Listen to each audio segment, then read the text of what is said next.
2024-25ला आमच्या गावात पूर आलता. पूर आल्याच्या नंतर आमचं 90% म्हणजे 100% गाव पाण्यातच होतं. मदत जाहीर केल्याच्या नंतर मदत आमची गेली कुठं? त्या गट नंबरवर एक सुद्धा रुपया मिळाला नाही. त्यांना आमचा सिरियल नंबर वापरून दुसरीच नावं टाकून परस्पर फ्रॉड केला.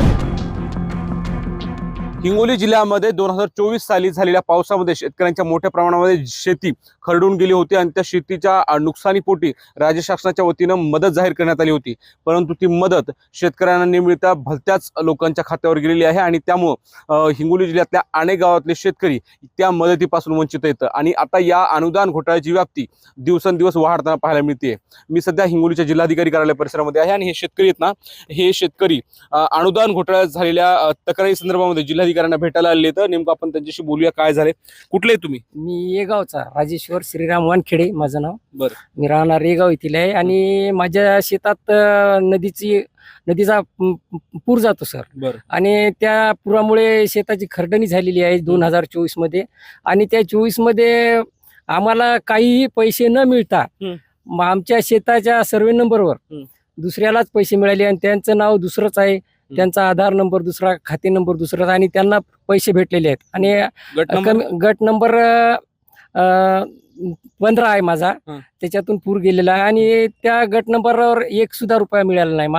माझा आणि माझ्या पत्नीचं नाव आहे आणि माझ्या मुलाचं नाव आहे. तुमचा गट नंबर दाखवून दुसऱ्याच व्यक्तीला पैसे दिले? हा, दुसऱ्याच व्यक्तीला पैसे दिलेले आहेत सर. आणि आमच्या गावात कमीत कमी 17 ते 18 लाख रुपये अनुदान आलेलं आहे सर. तर त्यापैकी आम्हाला म्हणजे कुणालाच भेटलेले नाही पैसे आणि ज्या काहीला थोडेफार लोकांना काही भेटले सर. 40,000 कोणाला, 50,000 कोणाला असे भेटले. तुम्हाला मिळाले? आम्हाला नाही भेटले सर.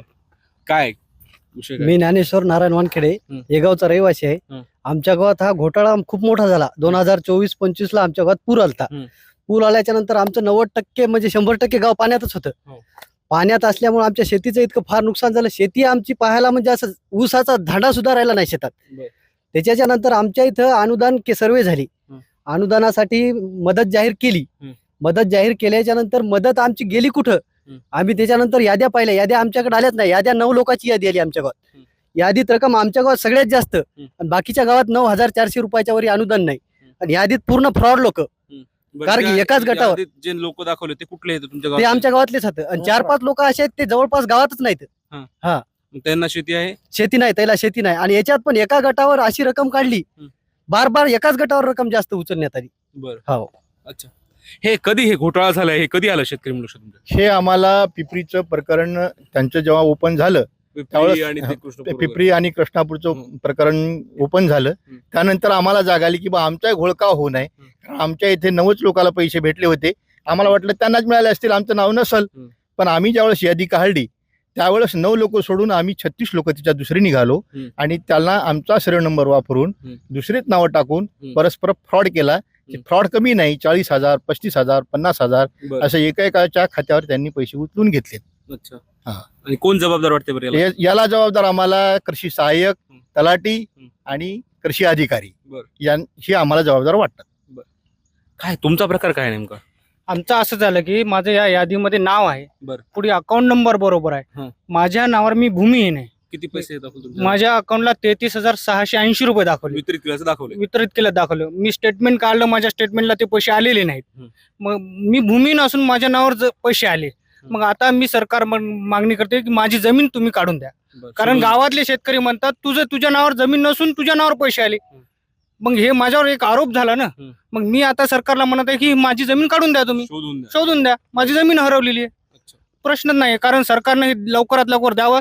नाही दिली तर यानंतर आमरणाचा उपोषणाचा आम्ही सरकारला इशारा देत आहे. आपल्यासोबत काँग्रेसचे जिल्हाध्यक्ष डॉक्टर सतीश पाचपुते. सर, काय तुमच्या या जिल्ह्यामध्ये हा प्रकार घडलेला आहे? किती गावामध्ये ही व्याप्ती असू शकते? किती घोटाळा मोठा आहे आणि या संदर्भामध्ये काय कारवाईची मागणी करण्यात जबाबदार कोण वाटते? मुळात हा घोटाळा फार मोठा आहे. कारण नुकतेच फक्त 5-6 गावांनाच कळालं या कळवण तालुक्यामध्ये की अशा प्रकारे आमच्या नुकसान 2024ची जी काही अतिवृष्टीमध्ये जी आमची खरडणी झाली होती त्याचे फक्त पैसे आम्हाला आले नाहीत. जेव्हा हे शेतकरी शोधत होते त्यावेळेस फक्त काही गावांना कळालं आणि जवळपास एका गावामध्ये 20-20 लाखाचा घोटाळा या ठिकाणी दिसून येत आहे. यामध्ये कृषी सहाय्यक किंवा तलाठी हे जिम्मेदार असतीलच, पण आम्हाला प्रश्न हा ठिकाणी पडला आहे. आज त्यांच्यावर कारवाई होईल, पण यांचे जे पैसे उचलून घेतले यांना परत मिळणार आहेत का नाही हा प्रश्न पहिल्यांदा मला सरकारला विचारायचा. यांच्या खात्यावरचे यांचे पैसे जे यांच्या खात्यावर येणार होते ते जर दुसरीकडे गेले असतील, मग यांच्या खात्यावर पैसे टाकणार आहेत का नाही, का फक्त एक कारवाई करतील तुम्ही दुसऱ्यांवर आणि यांना पैसे देणार नाही? अशा प्रकारे चुकीचं काम होऊ नये. या शेतकऱ्यांची झालेली खरडणी यांना पैसे मिळायला पाहिजे, ही आमची पहिल्यांदा मागणी आहे आणि ती यांना खात्यावर लगेच पैसे टाका, ही आमची शासनाला मागणी आहे. कोण दोषी वाटते, जबाबदार कोण? याच्यामध्ये कृषी विभाग आणि महसूल विभागातले जे कर्मचारी आहेत, ज्यांनी या ठिकाणी पंचनामा किंवा या पद्धतीनं हे जे अकाउंट नंबर टाकलेले आहेत, एक शेतकरी दाखवायचा, दुसऱ्याच खात्यावर पैसे टाकायचे, म्हणजे हे जे आता हा शेतकरी बांधव आहे, याची जमीन नाही पण याच्या खात्यावर पैसे टाकले, म्हणजे या प्रकारे यांना काय केलं आणि किती पैसे उचललेत, कोणाकोणाच्या खात्यावर टाकलेत, हे खरं तर खूप मोठा घोटाळा आहे. याच्यामध्ये खूप मोठी आर्थिक लुबाडणूक या शेतकरी बांधवांची झालेली आहे. माझी शासनाला विनंती आहे की या शेतकऱ्यांचे जे पैसे इतरांच्या खात्यावर टाकलेत किंवा कोणी यांचे पैसे लुबाडलेत, पहिल्यांदा यांच्या खात्यावर पैसे टाका, त्यांच्यावर कारवाई तर कराच, पण पैसे वसूल करा. पहिल्यांदा आमचे म्हणणे यांच्या खात्यावर पैसे टाका पहिल्यांदा. तर हे आहेत शेतकरी राजकीय पक्षाचे पदाधिकारी येतं आणि त्यांच्याकडनं मागणी केली जाते की ह्यांची मदत वितरित करा. एकंदरीत नुकसान जेव्हा होतं तेव्हा राज्य शासनाच्या वतीनं भरघोस मदत जे ते नुकसान म्हणून देतोय असं सांगितलं जातं आणि ती मदत शेतकऱ्यांच्या खात्यात पोहोचवण्याची जबाबदारी प्रशासनावर असते. पंचनामे करून ते पैसे शेतकऱ्यांच्या खात्यात देणं गरजेचं असतं, परंतु अशा पद्धतीनं जर प्रशासनाचे अधिकारी, प्रशासनाचे कर्मचारी शेतकऱ्यांच्या नावावरचे पैसे परस्पर उचलून त्यांना अनुदानापासून वंचित ठेवलं जात असेल तर यावर आता कशा पद्धतीने कारवाई केली जाते आणि सरकार या गंभीर प्रकरणाची कशी दखल घेतं हे पाहणं महत्त्वाचं आहे. माधव दिपके, एबीपी माझा, हिंगोली. एबीपी माझा, उघडा डोळे बघा नीट.